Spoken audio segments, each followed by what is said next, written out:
देखो एक बात बताते हैं, बहुत खराब सच है। जिस लड़के को लगेगा उसको 100 में 100 मार्क्स लाना है, उसका कभी रिजल्ट नहीं होगा, स्पेशली कंपटीशन में। ये स्ट्रेटजी बोर्ड में काम करती है।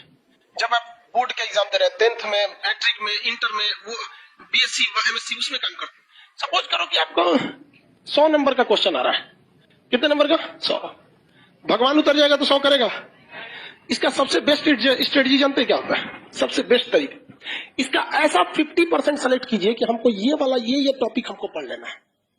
50% ये डिसाइड कीजिए कि ये सारी चीजें हमें नहीं छूटनी चाहिए। क्योंकि एग्जाम में जब क्वेश्चन को एग्जामिनर बनाता है ना, तो उसको ऐसा नहीं है कि पागल है, उठा और आके क्वेश्चन बना के चल दिया। उसे एसएससी का लेना है या बीपीएससी का लेना है, यूपीएससी का, ऐसा नहीं कि क्वेश्चन देना, एग्जाम लेना, लेके चला गया। उसके लिए भी कुछ रूल एंड रेगुलेशन होते हैं, उसके ऊपर भी कुछ होता है। जैसे स्टूडेंट्स के लिए एक सिलेबस होता है एग्जाम देने का, वैसे ही एग्जामिनर के ऊपर एक सिलेबस होता है एक क्वेश्चन सेट करने का पैटर्न, जिसमें वो 50% एवरेज क्वेश्चन सेट करता है, जिसके लिए बहुत खास मेहनत की जरूरत नहीं है, केवल सिंसियरिटी की जरूरत है। इसके बाद का जो 30% क्वेश्चन होता है, ये टफ होता है, और ये 20% उन्हीं को दिया जाता है जो बहुत होशियार समझते हैं अपने आप को, ताकि उन्हें बर्बाद कर दिया जाए। ये 20% क्वेश्चन किसी कीमत पे आपसे नहीं हो सकता है। देखो बाबू, ये 20% कब हो सकता है? बोर्ड के एग्जाम में। बोर्ड के एग्जाम में आप 100 में 100 करो, लेकिन जिसने यहां सोच लिया, आप कभी कभी देखते होंगे कुछ क्वेश्चन को हम बड़ा सीरियसली बताते होंगे, किसी क्वेश्चन को बता के इग्नोर कर देते हैं, यार हटा यार। जानते हैं किसको? ये 20% वाले। रीजन क्या है कि आपको हर एक सब्जेक्ट देखना है। हम ये 20% भी बढ़ा सकते हैं, लेकिन फिर दिक्कत क्या होगा? फिर आपसे रीजनिंग गया काम से, आपसे इंग्लिश गया काम से, मैथ गया काम से, सब चीज चौपट होने लगे। तो आपको क्या बनना है? जर्नलिस्ट बनना है, स्पेशलिस्ट नहीं बनना है। हमारे लिए क्या जाता है? हम तो पूरा लिखवा देंगे, पूरा ले सोच रहे एक राजवंश, तो कुछ नहीं छोड़ेंगे। लेकिन फिर भी हम क्या करते हैं? कोशिश यही करते हैं कि कम से कम ये वाला तो ससुरा किसी कीमत पे ना छूटे, ये वाला नहीं छूटे। रिजल्ट यही दिलाता है। जिनका कमांड इस पर हो गया, उनका रिजल्ट हो जाएगा। इसको कभी नहीं देखना है। इवन मैथ में देखिएगा क्या होता है। हम तो मैथ के टीचर नहीं हैं जो हम आपको मैथ के बारे में समझाएं, लेकिन लड़का को कभी कभी देखते हैं। एक लड़का यही के लाइब्रेरी में कभी कभी चले जाते हैं हम भी। एक बार रात में देखे लड़का सीजीएल की तैयारी कर रहा था, कैट का मैथ बना रहा है। मतलब क्या कर लोगे यार? 20% वाले में जाओगे, इसमें जाओगे ना, 100 में 100 लाओगे यहाँ पे। बाकी इंग्लिश चौपट होगा, फिर टीयर 1 में रीजनिंग और जीएस चौपट हो जाएगा, रीजनिंग चौपट हो जाएगा।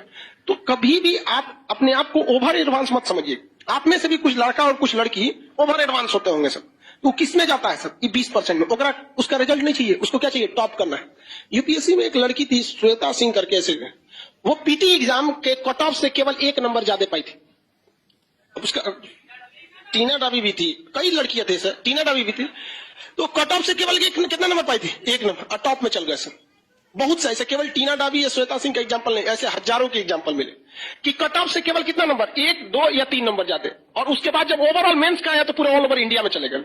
तो ये ऑब्जेक्टिव में आपको ये डिसाइड रखना है कि कुछ ऐसे चीज रखिए कि जो हमसे भगवान भी नहीं छीन सकता है। कौन सा? ये 50% वाला। ये 50% आपसे पढ़ाई मांगता ही नहीं है, केवल सिंसियरिटी मांगता है। हम जितना पढ़ा रहे हैं, आप घर जाके उसको सरसरी नहीं, यहाँ से 10 बार देखिए, बस 20-25 मिनट देखिए, ये आपसे कोई नहीं छीन सकता है। सब लोग को समझा रहे हैं, रिजल्ट नहीं। बहुत कम हम इस सब पे चर्चा करते हैं। आते होंगे, देखते होंगे कल कहां तक पढ़ाए थे, चल दिया। इस पे ध्यान दीजिएगा। उसके बाद मेहनत किससे करना है? इस वाले कुछ ऐसा क्वेश्चन आता है ना कि कभी कभी देख के सोचो हमारा दिमाग जल जाता है। अजीब टाइप का क्वेश्चन पूछ देता है यहाँ पे। तो कौन सा है? 20%। उसमें कभी मत पढ़िएगा। किसमें पढ़ना है आपको? ये दोनों। ये तो सब लोग को आता है मार्क्स। कोनो एग्जाम में बैठिएगा, आपको ऐसा थोड़े 0 पाके आइएगा। लगभग तो इतना ही आएगा। इस सब में ध्यान से लेके पढ़ना है। तो जितना आपका मटेरियल है या जो हम पढ़ाते हैं, तो हम भी इसी को ध्यान में रख के पढ़ाते हैं। जब आप यहां तक पढ़ाई कर रहे होते हैं तो यहां बहुत मजा आता है। जब इसमें घुसते हैं तो थोड़ा दिमाग लगाना पड़ता है, और जब इसमें घुसते हैं तो बोरिंग लगने लगता है। क्या लगने लगता है? बोरिंग। तो ससुरा ये हमारा फेलो करा रहा है, पढ़ाई को बोरिंग भी बना रहा है। तो हमको भी गम ने मारा, तुमको भी गम ने मारा, इस गम को मारे डालो। समझा गया कि नहीं है? इसको बर्बाद कर दो, इसको छोड़ना नहीं। यहाँ पे समझ आ रहा है कि नहीं आ रहा? तो आप लोग आज से पढ़िए। आप लोग से कभी कभी कोई क्वेश्चन नहीं बने तो घबराना है। अब वो भी देखना है कि वो 20% वाला है कि 50% वाला में गड़बड़ हो जा रहा है। अब अगर कोई पूछ दे आपसे कि हर्षवर्धन को किसने पराजित किया, आपको कहेगा ये पुलकेशिन द्वितीय नहीं पता, सर तो बोलबे किए थे, 20% नहीं आता है। अरे यार, लेवल भी तो ध्यान रखो, वो 50% वाला में से है। उसको तो आपको हर हाल में पता होना चाहिए। तो ये नहीं कि नहीं आ रहा है तो सबको 20% वाले में डाल दे, उसका एक लेवल होता है। अब वो आप भली भांति समझ जाएंगे, पता ही नहीं चलेगा तो एक कंची है यहाँ। कुछ अजीब टाइप का पूछ देता है यहाँ पे, ऐसे लोग को नहीं ध्यान देना। जैसे पूछेगा हर्षवर्धन के समय आसाम का राजा कौन था, नहीं का मतलब बनता है। अगर आप इस क्वेश्चन को बनाते हैं तो जेन्युइन बात है कि अगर पूछ दिया कि हर्षवर्धन के समय आसाम का राजा कौन था, तो इसकी भी संभावना है वो पूछेगा उस समय म्यांमार का राजा कौन था, या फिर दक्षिण भारत का राजा कौन था, पंजाब का कौन था, पाकिस्तान में कौन था, चीन में किसका शासन था। तो अगर ऐसे क्वेश्चन को पकड़ेंगे तो फिर लपेट लीजिए पूरा अच्छा से।